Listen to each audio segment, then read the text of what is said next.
Shalom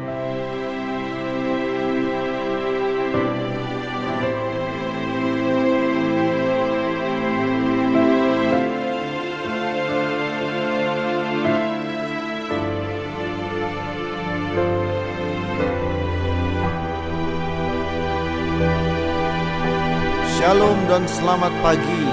Jam 4.30 pada hari ini dengan sukacita kita bangun, merendahkan hati di hadapan Tuhan. Yesaya 50 ayat 4b ditulis, "Setiap pagi ia mempertajam pendengaranku untuk mendengar seperti seorang murid." Mari kita siapkan hati dan berdoa. Bapa kami yang di sorga, dikuduskanlah namamu, datanglah kerajaanmu, jadilah kehendak-mu di bumi seperti di sorga. Berikanlah kami pada hari ini makanan kami yang secukupnya, dan ampunilah kami akan kesalahan kami, seperti kami juga mengampuni orang yang bersalah kepada kami. Dan janganlah membawa kami ke dalam pencobaan, tetapi lepaskanlah kami daripada yang jahat, karena Engkaulah yang mempunyai kerajaan dan kuasa dan kemuliaan sampai selama-lamanya. Amin.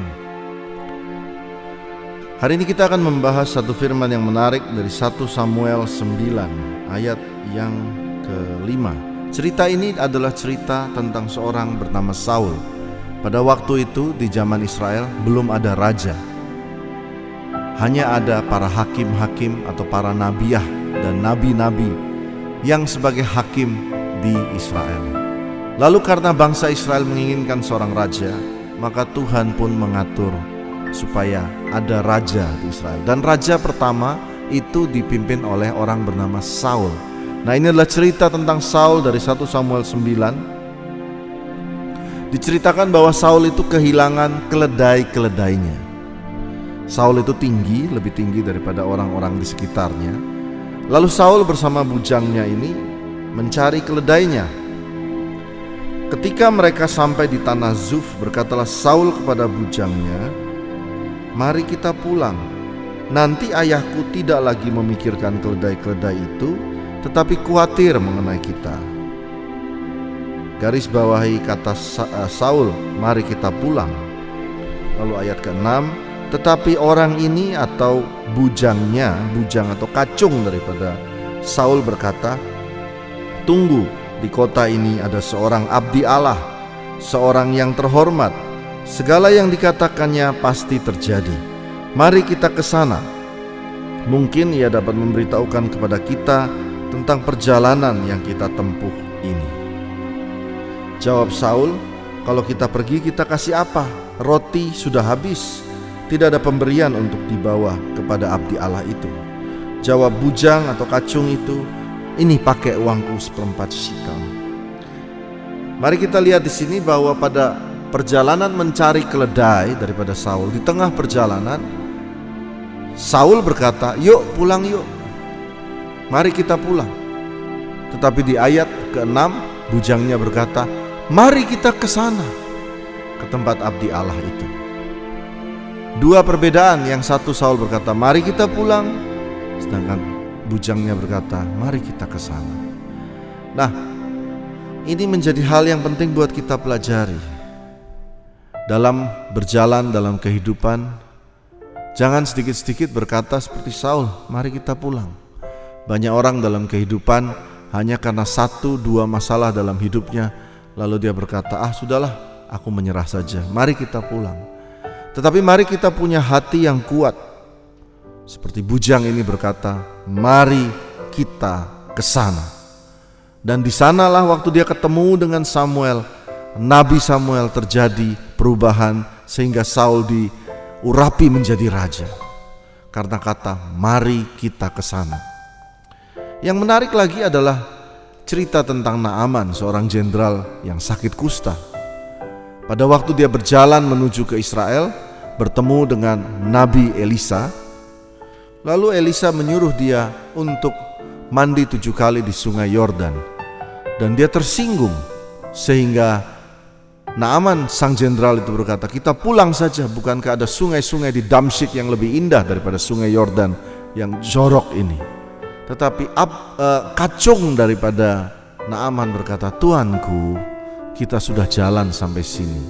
Kalau seandainya dia menyuruh engkau yang lebih susah, bukankah engkau melakukannya?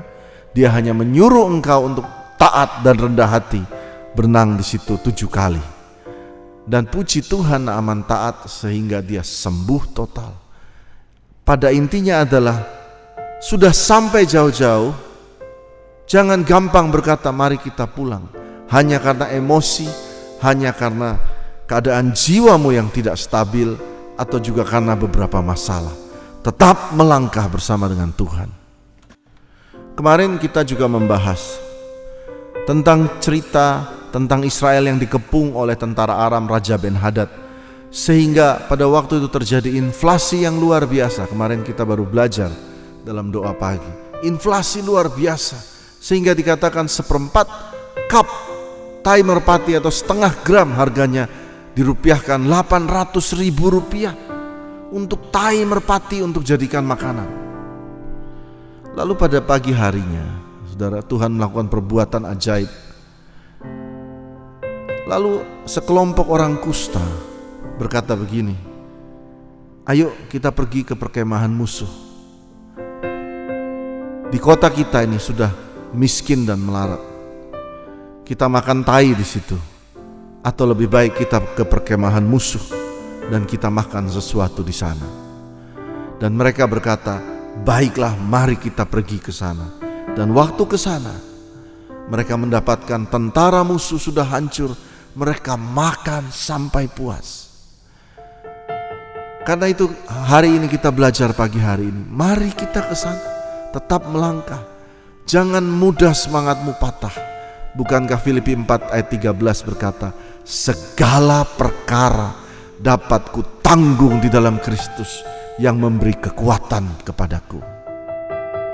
Saya ingat waktu gereja ini dibangun, gereja JCC di Kampung Pule, awalnya dari hanya seng dan triplek. Pada awalnya saya pelayanan ke sana, saya hanya membangun toilet supaya toiletnya ada toilet duduk di situ. Bangun toilet duduk saja ada nada sumbang dari beberapa orang. Ngapain bangun toilet bagus-bagus? Nggak ada yang pakai. Dan lalu kita membangun gereja di sana. Dalam keadaan yang sederhana, gereja pun berhenti berkali-kali. Setiap kali berhenti dan berhenti. Tetapi kita jalan terus, mari kita ke sana. Dan puji Tuhan hari ini, selesai sampai lift, sampai hall, sampai sound system, LED, bahkan sekolah minggu, Tuhan bisa atur. Tetapi kalau kita gampang menyerah, ya sudahlah, kita pulang saja. Saudara, mari kita jadi Kristen yang kuat, menjadi orang-orang anak Tuhan yang terkenal tidak menyerah dan ulet dalam kehidupan ini. Mari saya berdoa, Tuhan kuatkan setiap para pendengar, lutut mereka, tangan mereka Engkau berkati, dan juga jiwa dan pikiran mereka menjadi orang-orang yang ulet, orang-orang yang kuat menanggung segala tantangan dalam hidup ini. Dalam nama Tuhan Yesus.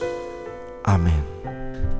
Kita ambil waktu untuk saat teduh, minta jalan Tuhan tentukan untuk dapat melewati hari ini.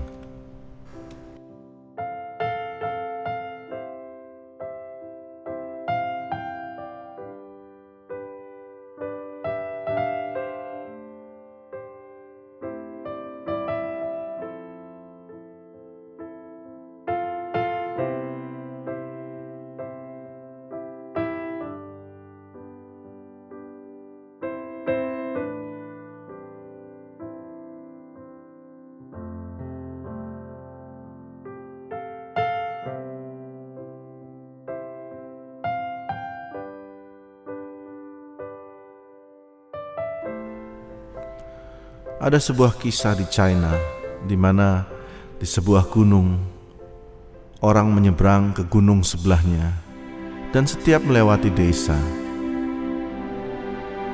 setiap penduduk desa selalu berkata kepada travelers, orang-orang yang melewati, "Pak, ini mau lewat mana? Ke gunung sebelah."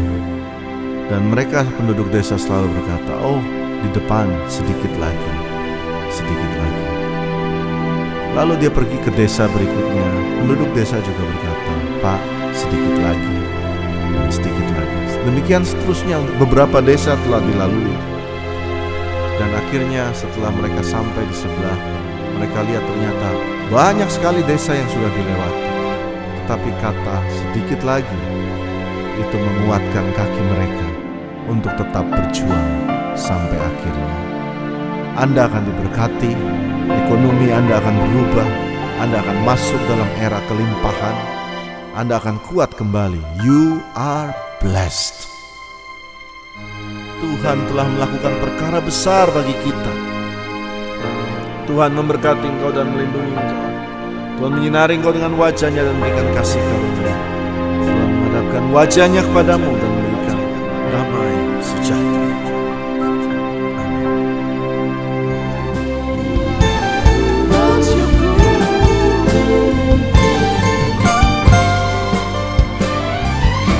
Hati kami bersyukur Tuhan, berhenti hatiku, bersyukur untuk penyertaan-Mu. Kau limpahkan rahmat-Mu yang selalu baru di sepanjang hidupku.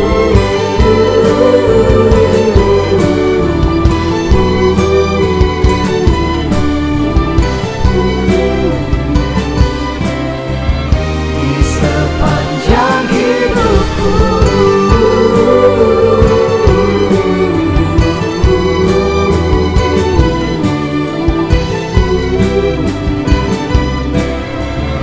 Di sepanjang hidupku.